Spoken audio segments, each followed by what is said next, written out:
Hey guys, ito naman po dito ini-store po yung Pomos whiskey. So yan oh.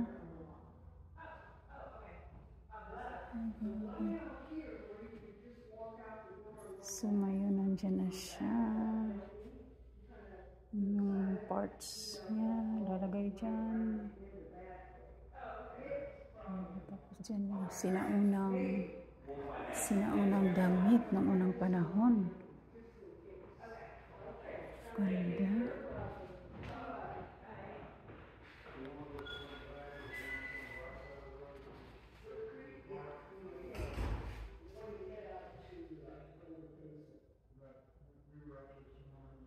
Carrying the meal.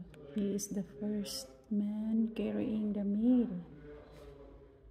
Houses, from houses to other houses. Buhay pa yung uniform niya kasi sumasakay lang siya ng kabayo dati. Wala pang sasakyan nun. Yan, dala-dala niya yung bag na yan para mag-deliver po ng mga sulat. Yung pinakalumang sulat dati. Wow! Yan yung lumang ano niya, lagayan ng tubig. Imagine.